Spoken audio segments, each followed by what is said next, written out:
श्रीमद् भागवतम के तृतीय स्कंद अध्याय 9, इसमें ब्रह्मा जी जब प्रकट हुए, भगवान विष्णु के नाभि कमल से जब प्रकट हुए, उनका जन्म हुआ, तो उन्होंने भगवान को सोचा कि ये कहाँ से निकला है ये कमल पुष्प, और इस अगर कमल पुष्प है तो इसका शुरुआत जरूर, जड़ भी जरूर होगा।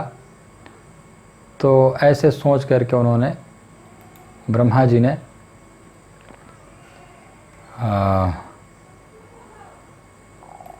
ऐसे सोच करके ब्रह्मा जी नीचे गए, फिर भी कुछ भी समझ में नहीं आया। बिल्कुल भगवान के पास तक पहुंच गए, फिर भी उनको समझ में नहीं आया। उस नाली में ही थे, कमल के नाल में ही थे, लेकिन उस कमल के नाल में घूम रहे थे, उनको कुछ समझ में नहीं आया। फिर ऊपर आए, उन्होंने तपस्या किया और उसके बाद भगवान प्रकट हुए, तो भगवान ने दर्शन दिया। अब भगवान का दर्शन करके ब्रह्मा जी भगवान का स्तुति कर रहे हैं। तो किस लिए स्तुति कर रहे हैं? तो सृजन शक्ति के लिए। सृजन, अब ब्रह्मा जी का काम है सृष्टि करना, तो सृष्टि करने के लिए उन्होंने अपने शक्ति प्राप्त करने के लिए उन्होंने सृजन शक्ति के लिए भगवान का स्तुति किया है। पहले नंबर श्लोक में ब्रह्मा जी कहते हैं कि हे प्रभु, आज बहुत वर्षों के, अनेकानेक वर्षों की तपस्या के बाद आपके विषय में जान पाया हूँ। बहुत वर्षों तक उन्होंने तपस्या किया, उस तपस्या के बाद, बहुत वर्ष मतलब कितने वर्ष? देवताओं के 1000 वर्ष ब्रह्मा जी ने तपस्या की, देवताओं के 1000। तो बहुत वर्षों के बाद बोल रहे हैं, बहुत वर्षों के बाद तपस्या के बाद आज आपका दर्शन पाया हूँ और आपके विषय में जान पाया हूँ।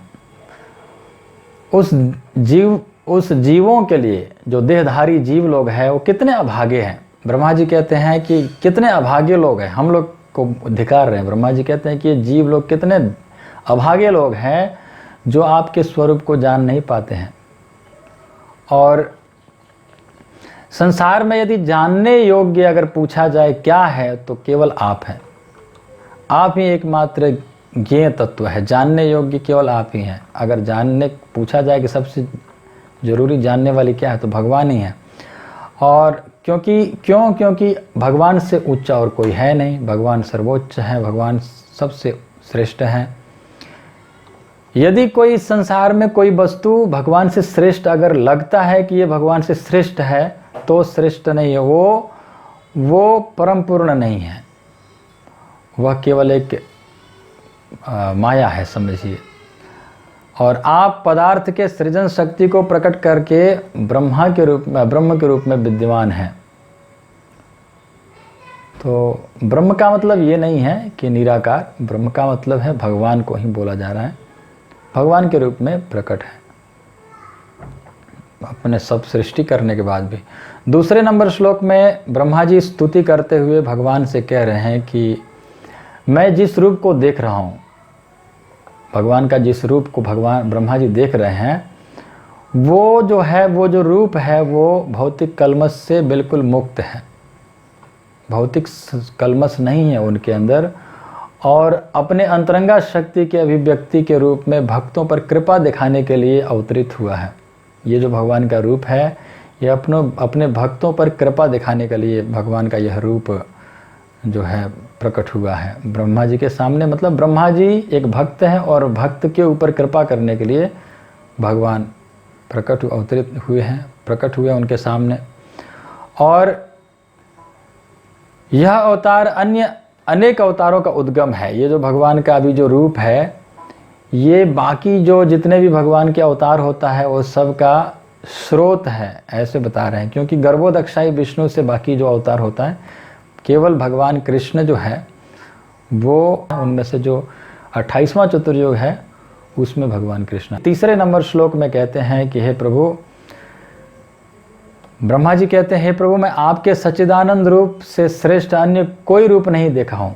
आपके जो ये रूप है, इससे श्रेष्ठ और कुछ नहीं देखा हूँ। ब्रह्मा जी अभी भगवान का दर्शन करते हुए उनकी स्तुति कर रहे हैं। और वैकुंठ में आपके निर्विशेष ब्रह्म ज्योति में न तो यदा कदा परिवर्तन होता है और न अंतरंगा शक्ति में कोई ह्रास होता है।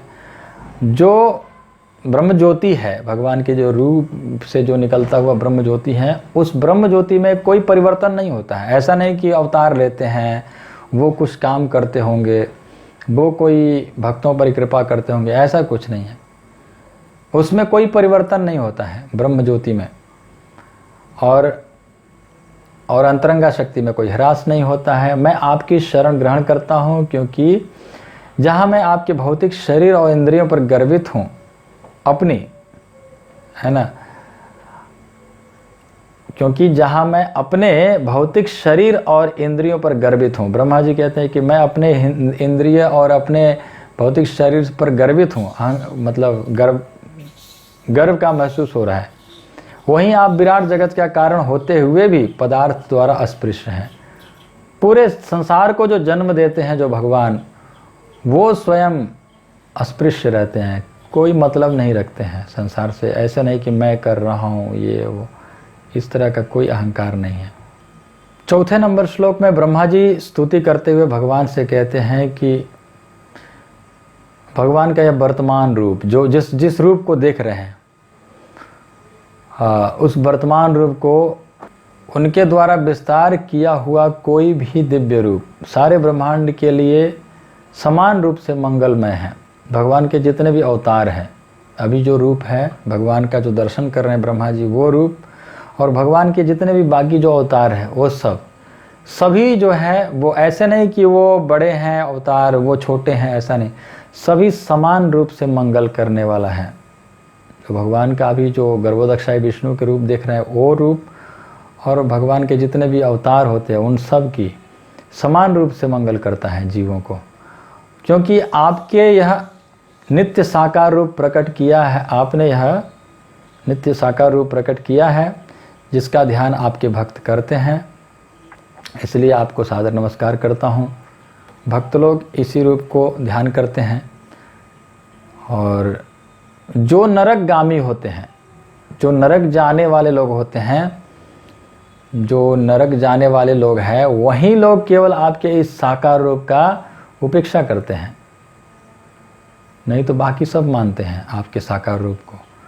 जो साकार रूप को, भगवान के साकार रूप को नहीं मानते हैं, वो नरक जाने वाले लोग हैं, क्योंकि वे लोग और कुछ करने का काम नहीं है, वो लोग भौतिक विषयों की कल्पना करते रहते हैं, इसीलिए वे लोग भगवान के साकार रूप को नहीं मानते हैं, भगवान के साकार रूप को उपेक्षा करते हैं।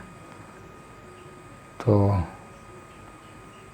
आगे ब्रह्मा जी कहते हैं 5वां नंबर श्लोक में, हे प्रभु, जो लोग आपकी वैदिक ध्वनि की वायु द्वारा, वैदिक ध्वनि जो है वो वायु से उड़ता है, तो उस जो ध्वनि है वो ध्वनि जो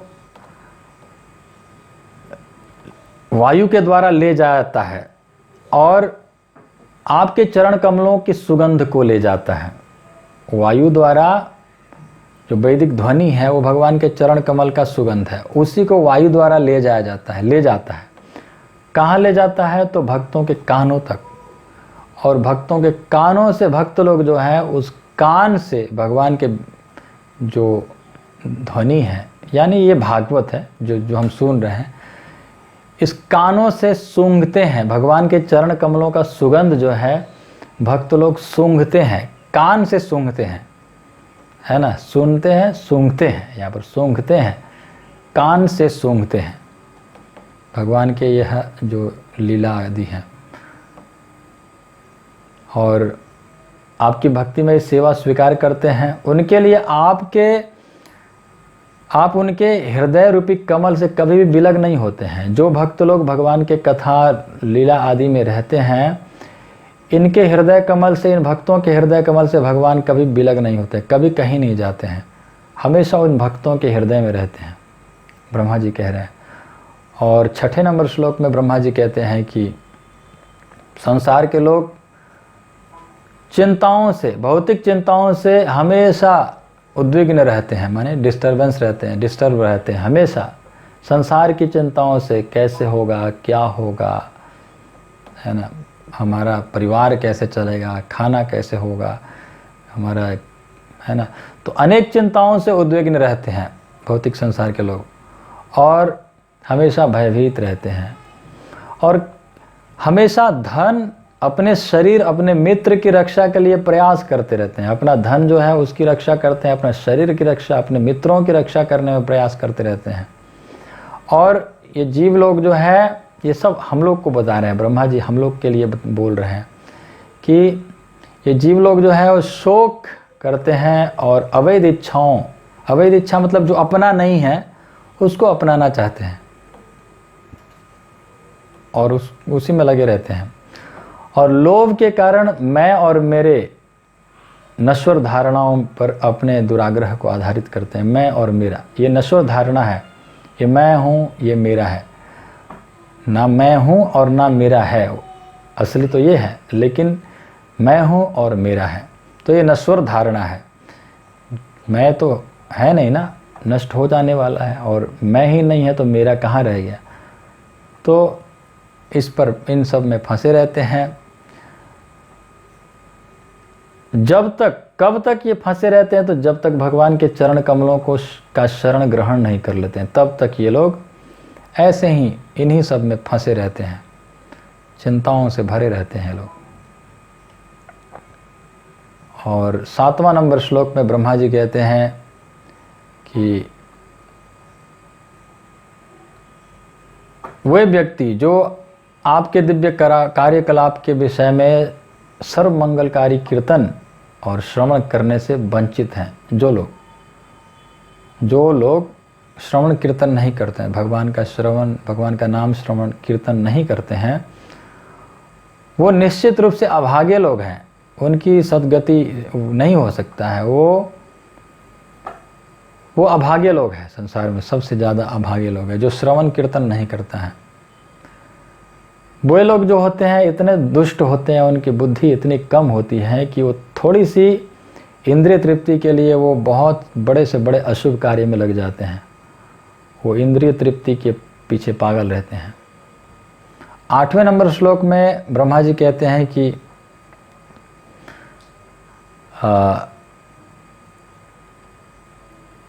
ये सभी लोग जो है, ये जीव हम लोग को बता रहे हैं कि ये सभी जीव लोग जो हैं ये हमेशा भूखे रहते हैं। प्यास, शीत, कफ और पित्त से हमेशा व्यग्र रहते हैं, हमेशा परेशान रहते हैं। इन सब से, भूख, प्यास, शीत, कफ और पित्त से हमेशा परेशान रहते हैं।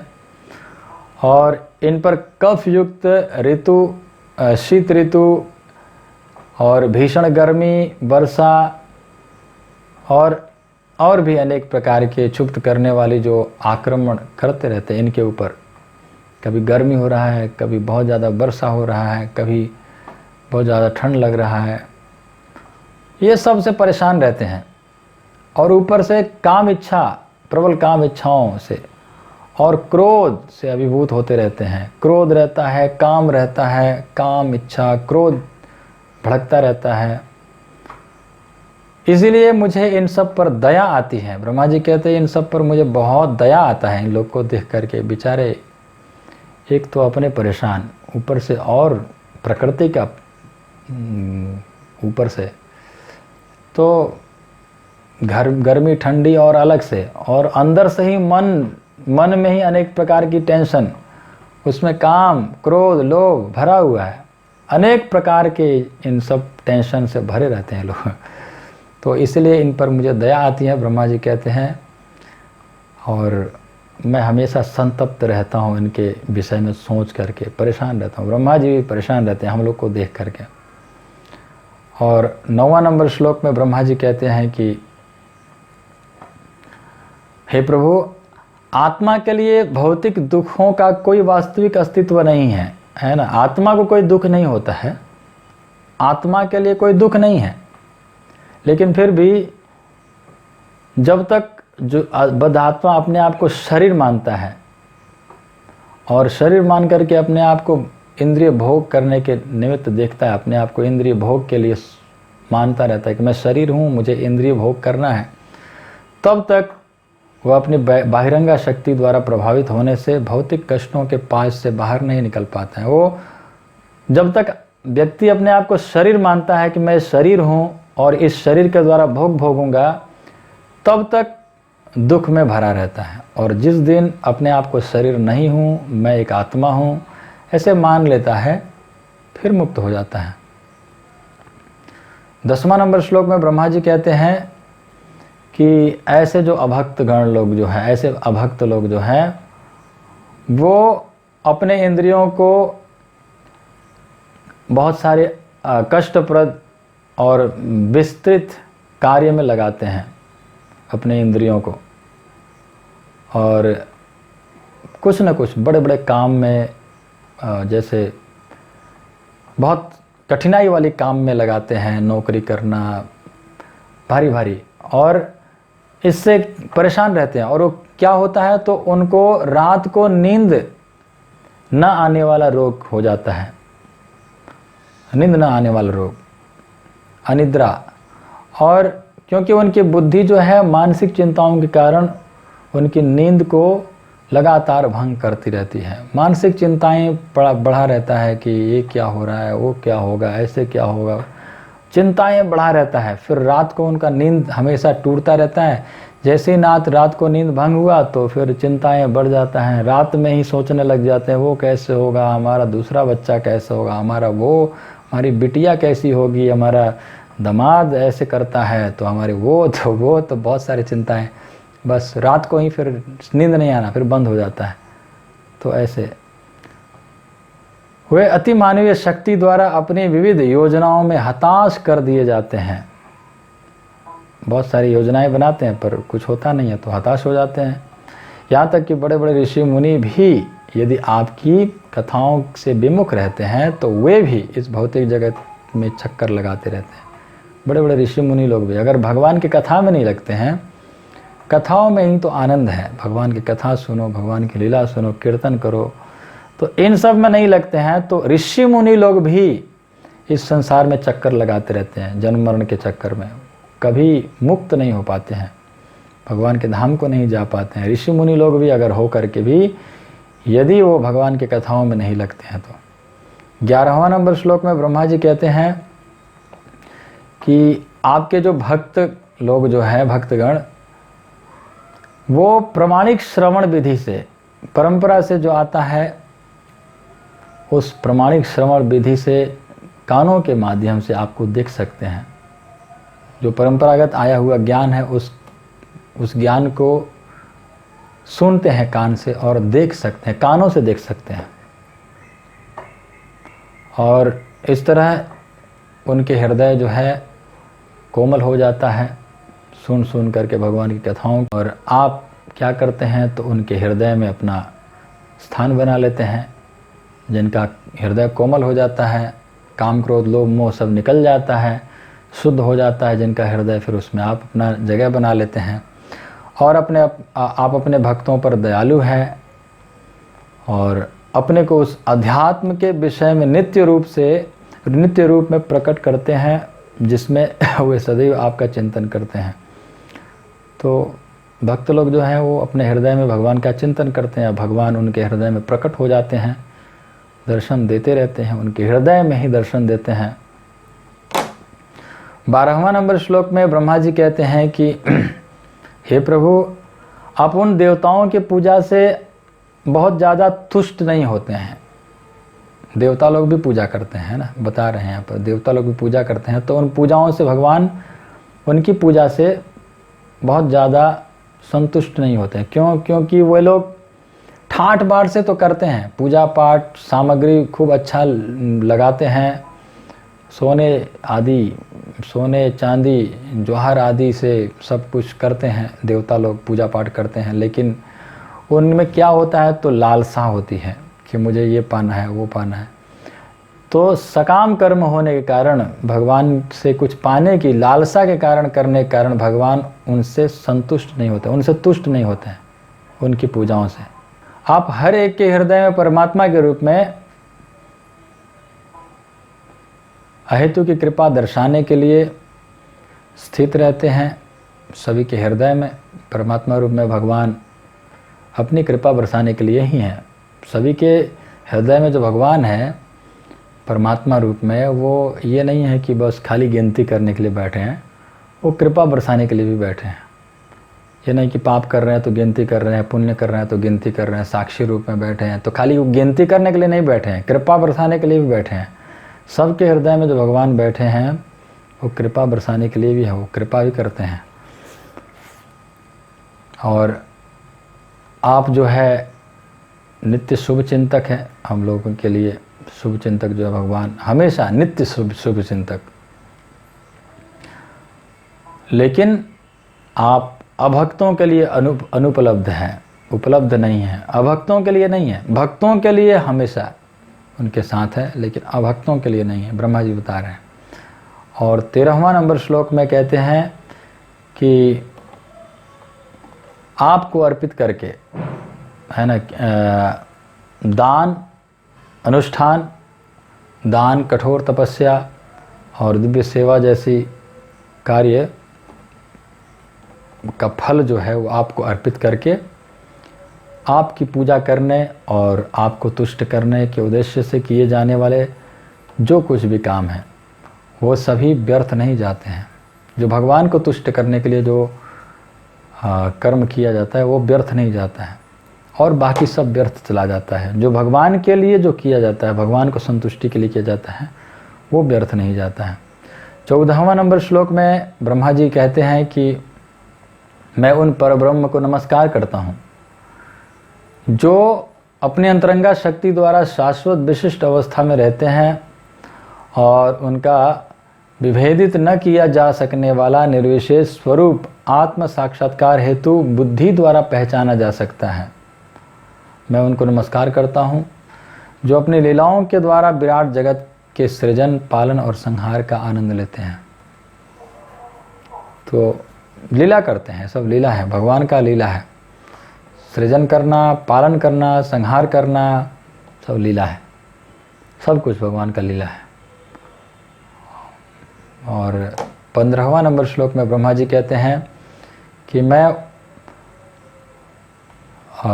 भगवान के उन चरण कमलों को का शरण ग्रहण करता हूँ जिनके अवतार गुण, कर्म और सांसारिक मामलों के रहस्यमय अनुकरण है। जो व्यक्ति इस जीवन को छोड़ते समय अनजाने में भी अगर भगवान के नाम का उच्चारण कर लेता है, वो जन्म जन्मांतर के पाप तुरंत धुल जाता है। उसका जितने भी जन्म जन्मांतर में जितने भी पाप किया होता है, अनजाने में भी अगर भगवान का नाम ले लेता है तो उसका मृत्यु के समय में अगर ले लेता है तो जन्म जन्मांतर के सारे पाप धुल जाता है और वह निश्चित रूप से भगवान को प्राप्त करता है। और ये भगवत गीता में भगवान स्वयं भी कहा है, अंतकाले च मामेव स्मरण मुक्त्वा कलेवर यह प्रयाति समद्भावम याति नास्त्यत्र संशय। कोई संशय नहीं है, जो मरते समय भगवान को याद करता है वो भगवान के धाम को जाता है। और 16वां नंबर श्लोक में ब्रह्मा जी कहते हैं कि आप जो है भगवान विष्णु से कह रहे हैं, भगवान गर्भोदक्षाई विष्णु से कह रहे हैं कि आप जो है वृक्ष का जड़ है, लोक रूपी वृक्ष का जड़। ये जो लोक है, 14 भुवन है, तीनों लोक है, इन सब का जो जड़ है वो आप है। इस लोक रूपी वृक्ष का जड़ आप हैं। और यह जो वृक्ष है ये भौतिक प्रकृति को 3 तनों के रूप में 3 तन है, तने हैं। वृक्ष का जड़ जो है भगवान है और इसके 3 तने हैं। तो कौन कौन है उस 3 तनों वृक्ष का? तीनों तन कौन कौन है? तो मुझ माने ब्रह्मा जी, शिव जी और आपके रूप में जो सृजन, पालन और संहार के लिए स्वयं भगवान। तो ये तीनों क्या करते हैं? तो सृजन करते हैं, पालन और संहार ये तीनों करते हैं। तो हम तीनों से अनेक शाखाएं निकल आई हैं, इसलिए हे विराट जगत रूपी वृक्ष मैं आपको नमस्कार करता हूँ। तो इन्हीं से इन तीन से जो है बाकी जो सृष्टि निकला है। और 17वां नंबर श्लोक में ब्रह्मा जी कहते हैं कि सामान्य लोग मूर्खतापूर्ण कार्य में लगे रहते हैं और संसार के लोग बेकार के कामों में लगे रहते हैं, बिना मतलब के कामों में, और वे अपने मार्गदर्शन हेतु आपके द्वारा प्रत्यक्ष घोषित लाभप्रद कार्यों में अपने को नहीं लगाते हैं। जो भगवान ने जो मार्गदर्शन किया है कि ऐसे ऐसे करना है, देखो भक्ति के साथ कर्म करो, पैसे कमाओ, घर परिवार चलाओ, लेकिन साथ में भगवान का भक्ति करो और भगवान को भोग लगा करके खाओ। जो भक्तिमयी जो कार्य है, इस तरह से जी सकते हो, संसार में रहते हुए भी बंधोगे नहीं। इन सब से कोई मतलब नहीं होता है। भगवान के मार्गदर्शन के अनुसार वो लोग नहीं चलते हैं। कौन लोग? जो मूर्ख लोग जो हैं, सामान्य लोग मूर्खतापूर्ण कार्य में लगे रहते हैं। सामान्य लोग जो हैं वो लोग मूर्खों की तरह अपने कार्य में लगे रहते हैं, वो भगवान के मार्गदर्शन में नहीं चलते हैं। कब तक? तो जब तक उनके मूर्खतापूर्ण कार्यों की प्रवृत्ति बलवती बनी रहती है, जब तक वो ताकत के साथ ऐसा कार्य चल रहा है तब तक, और उनके सारे योजनाएं छिन्न भिन्न होती रहेंगी। अतएव मैं उन्हें नमस्कार करता हूं जो नित्य काल स्वरूप है। तो समय स्वरूप जो है, काल स्वरूप जो है, भगवान ही है। हाँ, 18वां नंबर श्लोक में ब्रह्मा जी कहते हैं कि मैं आपको सादर नमस्कार करता हूं जो अथक काल और समस्त यज्ञों के भोक्ता है। भगवान क्या है? तो काल का भी स्वामी है और यज्ञों का भोक्ता तो है ही, काल का भी स्वामी है। समय या यमराज ही बोलिए, तो इन सब का स्वामी है। मैं ऐसे स्थान में स्थित हूँ जो 2 परार्धों की अवधि तक विद्यमान रहता है। ब्रह्मा जी जो सत्यलोक में रहते हैं, वो सत्यलोक जो है 2 परार्ध तक चलता है। 2 परार्ध मतलब ब्रह्मा जी के 50-50 वर्ष का एक एक परार्ध होता है। तो 2 परार्ध मतलब ब्रह्मा जी के 100 वर्ष। तो ब्रह्मा जी के 100 वर्ष तक सत्यलोक रहता है। उसके बाद सत्यलोक भी नष्ट हो जाता है। सत्यलोक नष्ट हो जाता है क्योंकि महाप्रलय होता है और उस समय सारा का सारा ब्रह्मा जी भी मर जाते हैं सभी। और यद्यपि मैं ब्रह्मांड के अन्य सभी लोगों का अगुआ हूँ और यद्यपि मैंने आत्म साक्षात्कार हेतु अनेकानेक वर्षों तक तपस्या की है, फिर भी मैं आपको नमस्कार करता हूँ, है ना। ब्रह्मा जी इतने बड़े हो करके भी, हम सब का जीवों का जो शुरुआत है वो हो करके भी ब्रह्मा जी इतने वर्षों तक तपस्या करने के बाद भी मैं आपको नमस्कार करता हूँ, ब्रह्मा जी कह रहे हैं। तो ब्रह्मा जी तक नमस्कार कर रहे हैं, तो हम लोग क्या हैं। तो 19वां नंबर श्लोक में ब्रह्मा जी कहते हैं कि आप अपने दिव्य लीलाएं संपन्न करने के लिए स्वेच्छा से विविध जीव योनियों में, मनुष्यतर पशुओं में और देवताओं में प्रकट होते रहते हैं। भगवान लीला करने के लिए अनेक योनियों में प्रकट होते हैं। मनुष्य योनि में, पशु योनि में भी शुकर अवतार, मत्स्य अवतार, कच्छप अवतार आदि धारण किए, और देवताओं के बीच में भी, देवताओं के वामन देव आदि का रूप में अवतार लिए भगवान।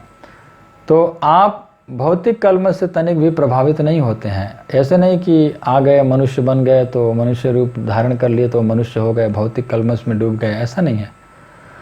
आप धर्म के अनेक सिद्धांतों के दायित्व को पूरा करने के लिए ही आते हैं, क्योंकि धर्म को स्थापना करने के लिए आते हैं ना। धर्म के सिद्धांतों को के दायित्व क्या है उनका? तो धर्म को स्थापना करना, यदा यदा ही धर्म से। अतः हे परमेश्वर, ऐसे विभिन्न रूपों को प्रकट करने के लिए मैं आपको नमस्कार करता हूँ। आप ऐसे अवतार लेते हैं। ब्रह्मा जी बहुत खुश हैं, क्योंकि ब्रह्मा जी सृष्टि करेंगे तो उसको संभालने वाला भी तो चाहिए।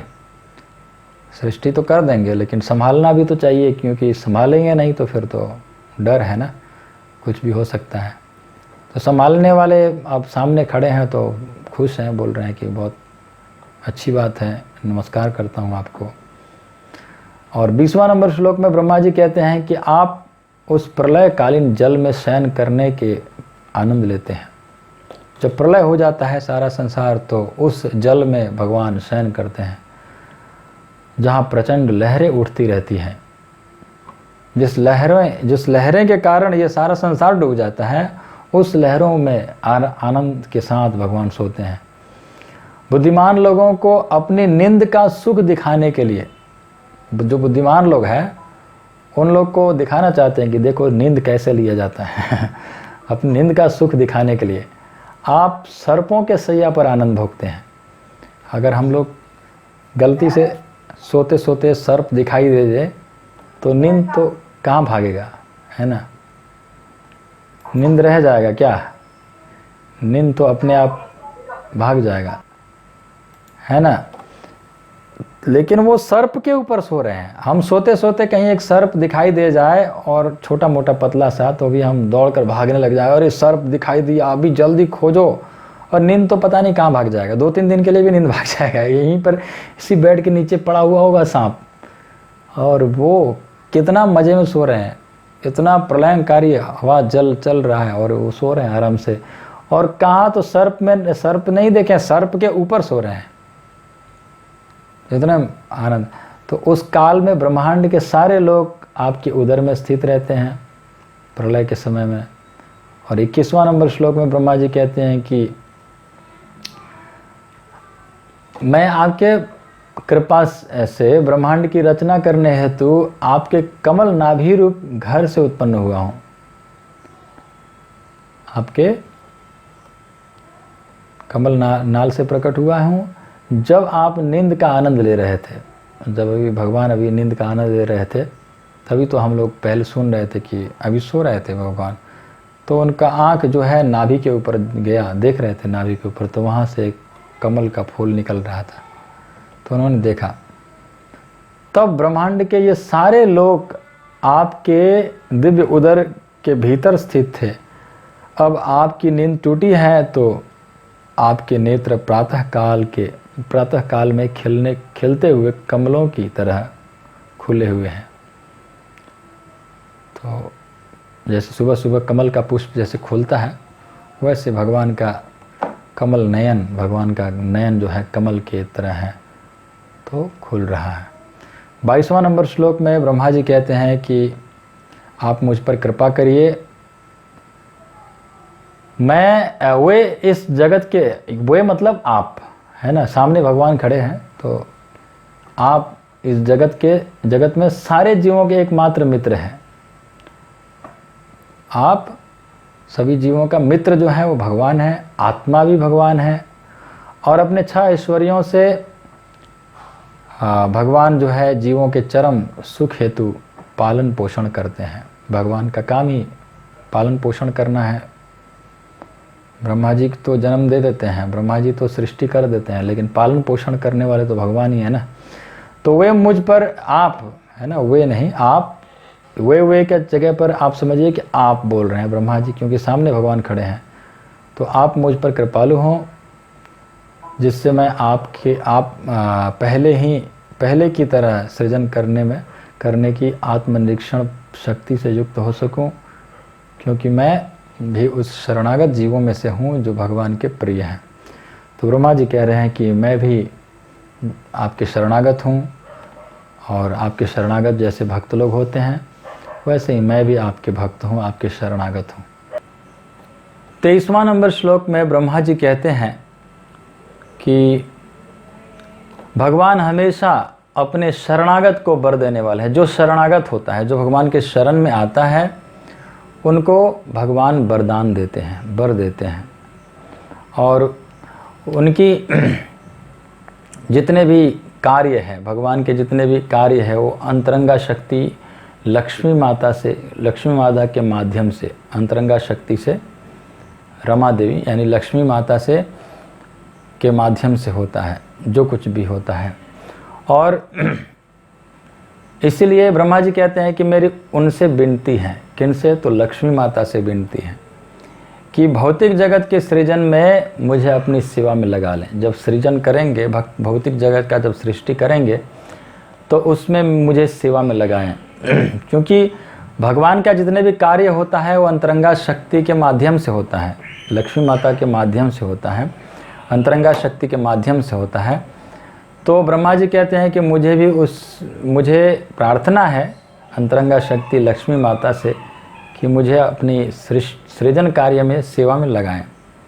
मेरी यह प्रार्थना है और मैं अपने कार्य द्वारा, मैं अपने कर्मों द्वारा भौतिक संसार में किसी प्रकार की अहंकार मोह माया ना आ जाए, प्रभावित ना हो जाऊं, इसके लिए भी हमें मुझ पर कृपा करिए, प्रार्थना कर रहे हैं। क्योंकि सृष्टा बनूंगा, जब सृष्टि करूंगा, सृष्टा बनूंगा तो मिथ्या अहंकार आ सकता है, तो उसको त्याग कर सकूं, मिथ्या अहंकार को त्याग कर सकूं, इसलिए किसी प्रकार के अहंकार ना आए, इसलिए मुझ पर कृपा करिए। 24वां नंबर श्लोक में ब्रह्मा जी भगवान का स्तुति करते हुए कहते हैं कि भगवान की जो शक्तियाँ हैं वो असंख्य हैं, बहुत सारे शक्तियाँ हैं भगवान के। और जब प्रलय के जल में लेटे रहते हैं तो उनकी नाभि झील से, भगवान का जो नाभि है वो नाभि जो है झील की तरह है।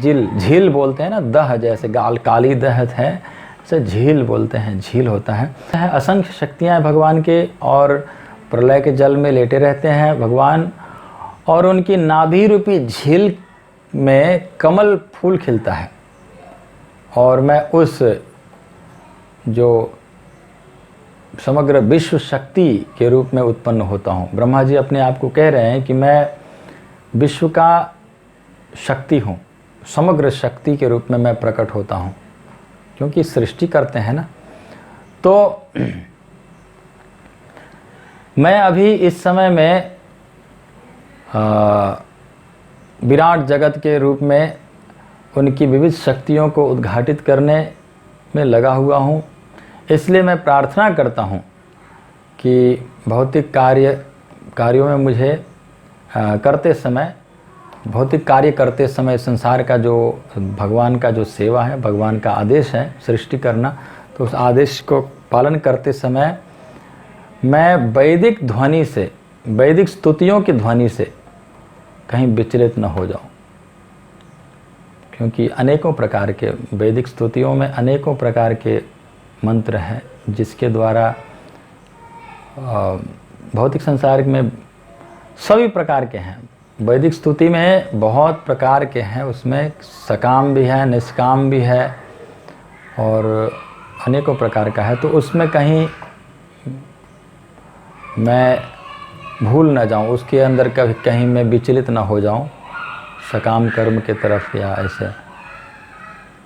और 25वां नंबर श्लोक में ब्रह्मा जी स्तुति करते हुए भगवान से कह रहे हैं कि भगवान जो परम है वो सबसे प्राचीन है, सबसे पुराने हैं और बहुत ज़्यादा कृपालु है, अपार कृपालु हैं।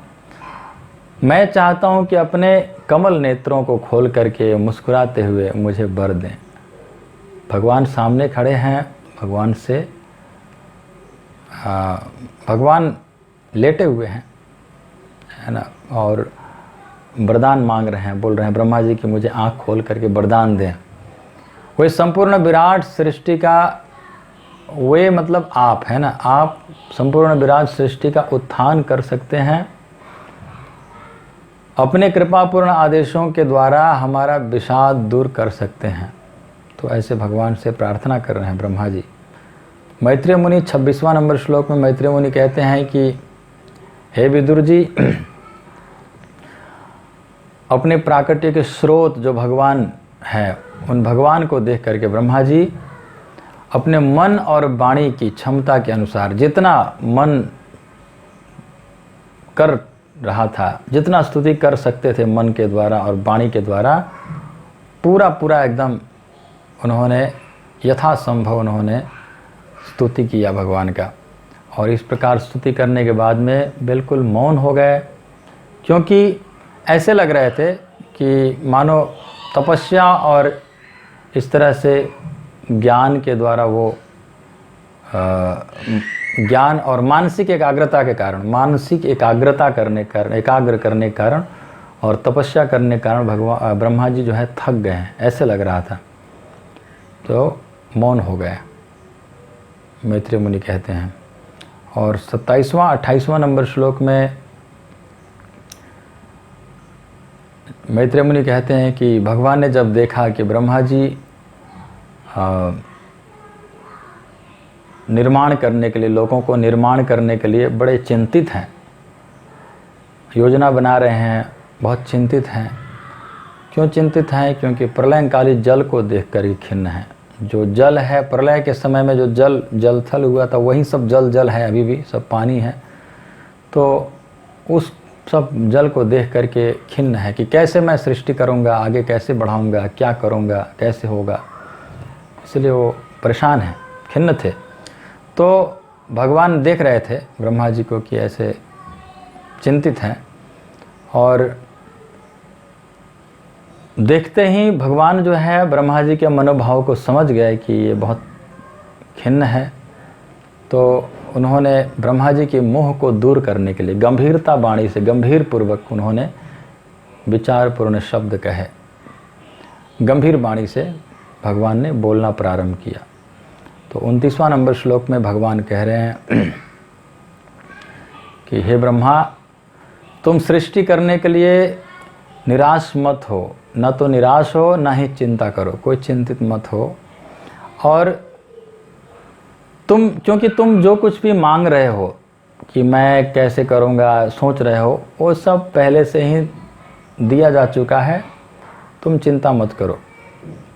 और 30वां नंबर श्लोक में भगवान कहते हैं कि हे ब्रह्मा, तुम क्या करना है, तो तुमको करना क्या है, तो तपस्या और ध्यान में स्थित करो अपने आप को। तपस्या करो और ध्यान करो, मेरा ध्यान करो, तपस्या करो, और उसके द्वारा, तपस्या और ध्यान के द्वारा मेरी कृपा पाने के लिए ज्ञान के सिद्धांतों का पालन करो, सिद्धांतों को पालन करो और मन को स्थित करो और तपस्या करो, ध्यान करो। और इन कार्यों से तुम अपने हृदय के भीतर से हर बात को समझ सकोगे। ऐसा नहीं कि पूछने आना पड़ेगा भगवान कैसे होगा, ये कैसे होगा, वो कैसे होगा। अगर तुम मेरा ध्यान करोगे, मेरी तपस्या करोगे और साथ में अगर काम करोगे, मेरा स्मरण करते हुए अगर तुम कर्म करोगे, तब सृष्टि करोगे, तो अंदर से ही, हृदय के भीतर से ही सब बात समझ जाओगे। मैं ही अंदर भीतर से ही मैं तुमको आदेश दूंगा, भगवान का कहने का मतलब है। 31 नंबर श्लोक में भगवान कह रहे हैं ब्रह्मा जी से, हे ब्रह्मा, तुम अपने सृजनात्मक कार्यकलाप के दौरान भक्ति में निमग्न रहोगे तो तुम मुझको अपने में ब्रह्मांड भर में देखोगे। अब देखिए, यही बात बोल रहे हैं, अपना कार्यकलाप करो और साथ में कार्यकलाप के दौरान भक्ति में निमग्न रहोगे। भक्ति भी करो, मेरी भक्ति भी करो और अपने काम भी करो, तो दोनों काम करना है।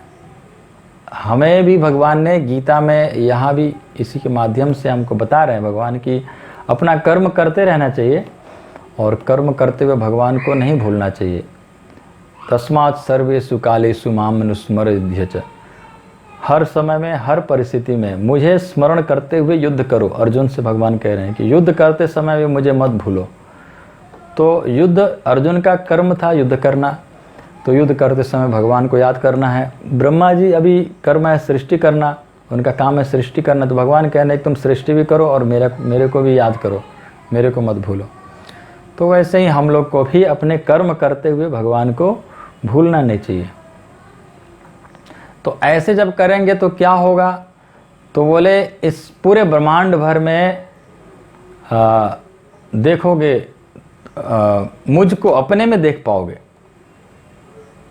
अपने में और ब्रह्मांड भर में। कहीं भी संसार में कहीं भी आँख घुमा करके देखोगे तो तुम मुझको ही देखोगे और अपने अंदर भी मुझको ही देखोगे। तुम देखोगे कि मुझ में स्वयं तुम हो और ब्रह्मांड तथा सारे जीव हैं। ब्रह्मा जी भी भगवान के ही अंदर हैं, विराट रूप के अंदर हैं। तो ये देख पाओगे, भगवान देख पाएंगे अपने आप को कि मैं कहाँ हूँ, और सारे जीव भी भगवान के अंदर ही हैं। तो 32वां नंबर श्लोक में भगवान कह रहे हैं ब्रह्मा जी को कि तुम मुझको सारे जीव में और ब्रह्मांड में सर्वत्र उसी प्रकार देखोगे जिस तरह काठ में अग्नि रहती है। जैसे लकड़ी होता है, लकड़ी में अग्नि होता है, पर जब कोई चिंगारी लगता है तो वो फिर दिखता है, नहीं तो अंदर तो आग छुपा हुआ होता है। तो काठ के अंदर जैसे अग्नि छुपा हुआ होता है, वैसे ही पूरे ब्रह्मांड में सर्वत्र सभी स्थान पर मुझको देख पाओगे। सभी स्थान में मैं हूँ, और केवल उस दिव्य दृष्टि के अवस्था में तुम सभी प्रकार के मोह से अपने को मुक्त कर सकोगे।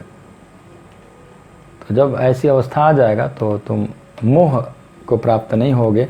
और 33 नंबर श्लोक में भगवान ब्रह्मा जी से कह रहे हैं कि जब तुम स्थूल और सूक्ष्म शरीर के विचार से मुक्त होगे, स्थूल शरीर और सूक्ष्म शरीर, स्थूल शरीर मतलब हमारा ये पंच महाभूतों से जो हमारा शरीर बना है ये शरीर, और सूक्ष्म शरीर मन बुद्धि अहंकार और चित्त से जो बनता है जो है, वो इन दोनों से मुक्त हो सकोगे।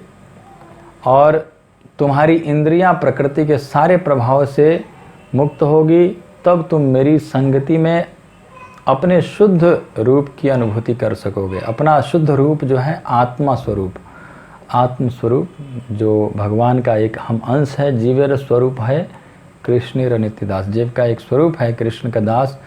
तो उसको ब्रह्मा जी समझ पाएंगे, अनुभूति कर पाएंगे। उस समय तुम शुद्ध भावनामृत में स्थित होगे।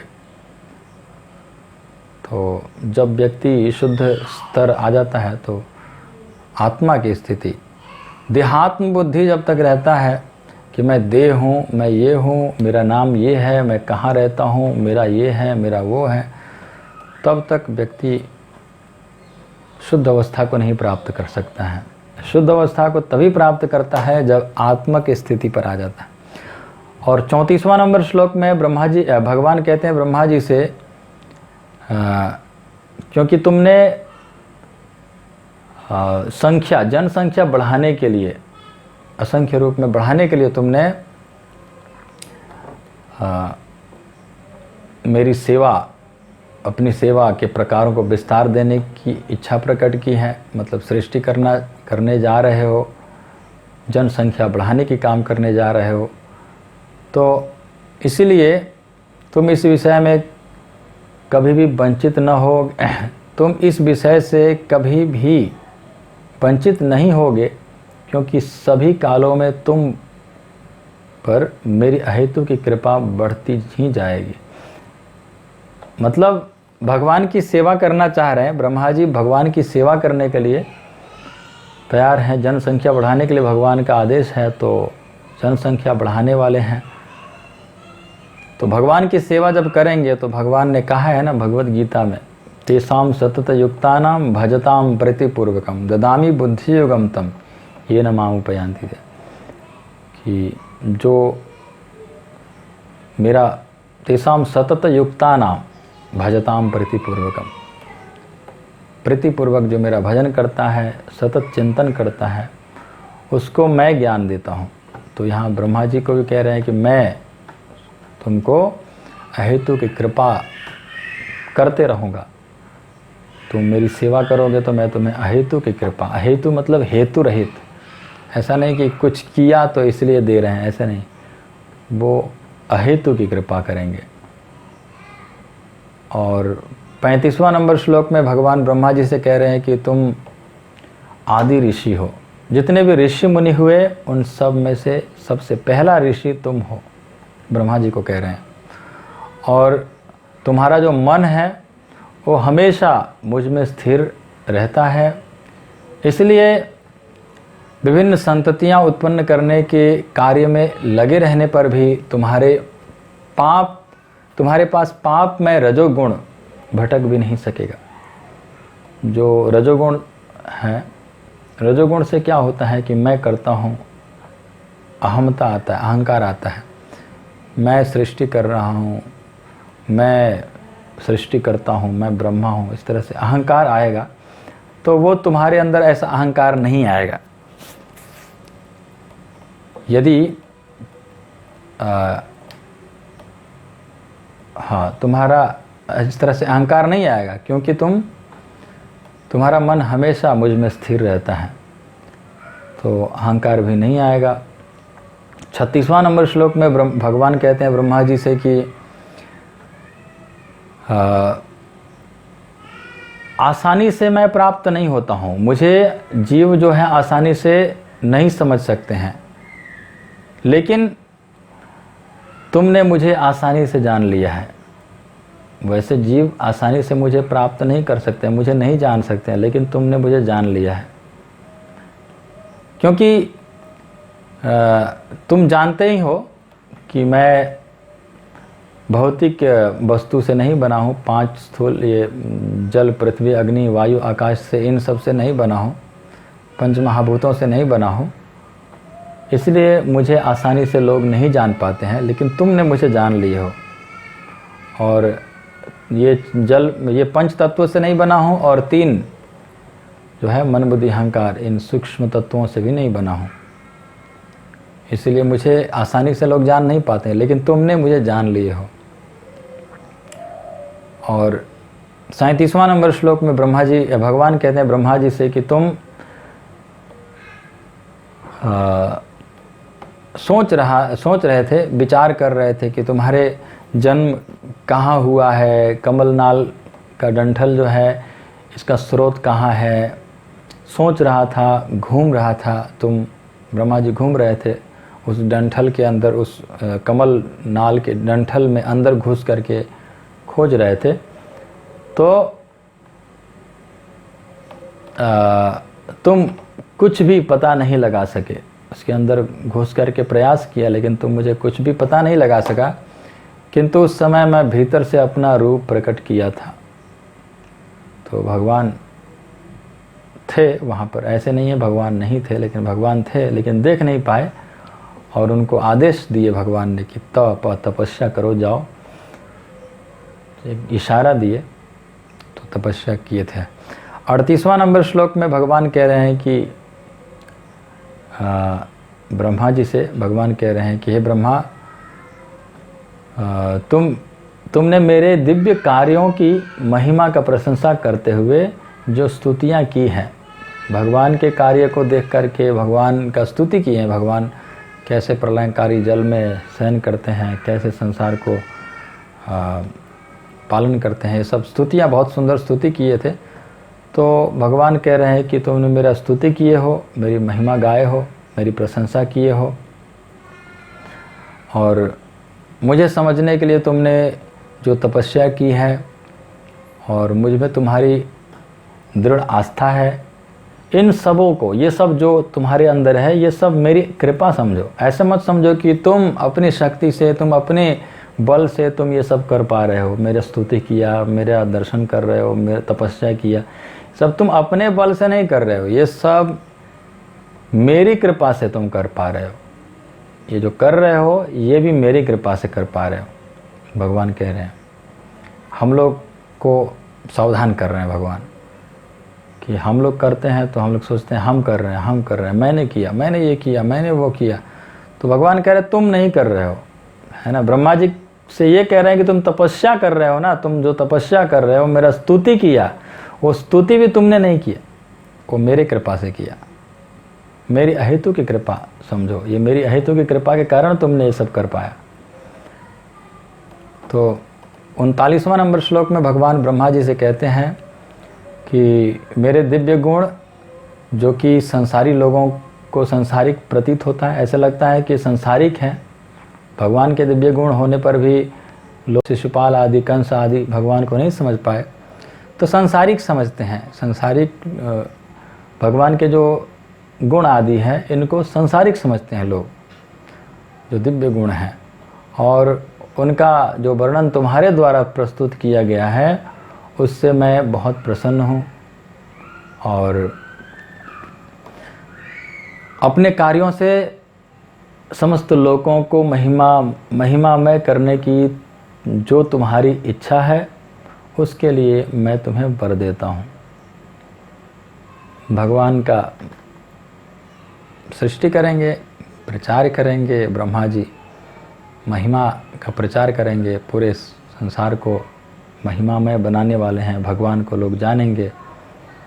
तो इससे ये सब कर रहे हो तो मैं बहुत प्रसन्न हूँ और मैं तुम्हें वर देता हूँ। भगवान ब्रह्मा जी से श्लोक नंबर 40 में कहते हैं कि जो भी मनुष्य ब्रह्मा की तरह प्रार्थना करता है, जो भी व्यक्ति यदि भगवान ब्रह्मा जी की तरह भगवान का प्रार्थना करेगा, भगवान का स्तुति करेगा तो और मेरी पूजा करेगा तो वो यही वर मिलेगा जो वर मैं ब्रह्मा जी को दे रहा हूँ। उसकी सारी इच्छा पूरी होगी, क्योंकि मैं समस्त वरों का स्वामी हूँ। भगवान सब वर देने वाले हैं, वरों का स्वामी हैं। तो भगवान कह रहे हैं कि मैं वर देने वाला हूँ। जो भी ब्रह्मा जी के जैसे तपस्या करेगा, पूजा करेगा, उसको मैं ब्रह्मा जी को जैसे मैं वर दे रहा हूँ वैसे दूंगा। और 41वां नंबर श्लोक में भगवान ब्रह्मा जी से कह रहे हैं कि आध्यात्मवादी लोग जो हैं, जो आध्यात्मवादी लोग, भौतिकतावादी नहीं, आध्यात्मिकतावादी लोग जो हैं, उनका ये मत है कि सत्कर्म, तपस्या, यज्ञ, ज्ञान, योग, कर्म, समाधि आदि संपन्न करने का चरम लक्ष्य जो है मेरी तुष्टि का आवाहन करना है। ये सब कर्म, सत्कर्म करना, तपस्या करना, यज्ञ करना, दान, योग, कर्म, समाधि, जो कुछ भी करना, ये सभी भगवान के तुष्टि के लिए ही किया जाता है। ये अध्यात्मवादियों का मत है। आध्यात्मवादी लोग, जो आध्यात्मिकवादी लोग जो हैं, वो लोगों का मत है कि जो कुछ भी है संसार में, सत्कर्म है, तपस्या, यज्ञ, दान और योग, कर्म, समाधि, जो कुछ भी है, सब भगवान को संतुष्ट करने के लिए ही होता है, किया जाता है। और 42वां नंबर श्लोक में भगवान ब्रह्मा जी से कहते हैं कि मैं सभी जीवों में परमात्मा रूप में मैं विराजमान हूँ और मैं ही निर्देशन देने वाला हूँ, निर्देशक हूँ और परम प्रिय हूँ सभी लोगों का।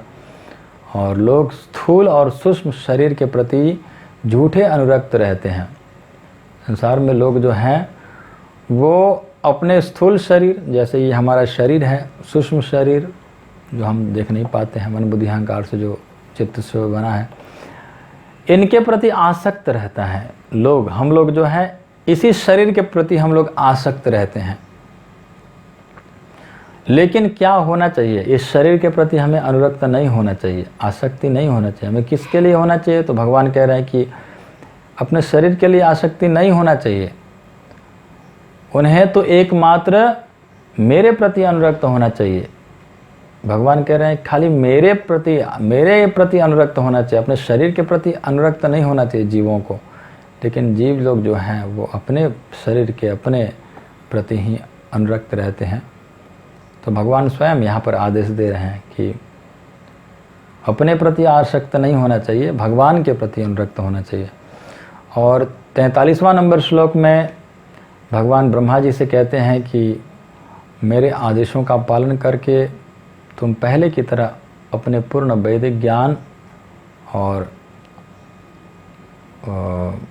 सर्व कारण के कारण रूप मुझसे प्राप्त अपने शरीर द्वारा जीवों को उत्पन्न कर सकते हो। भगवान का आदेश है कि तुम सृष्टि करो।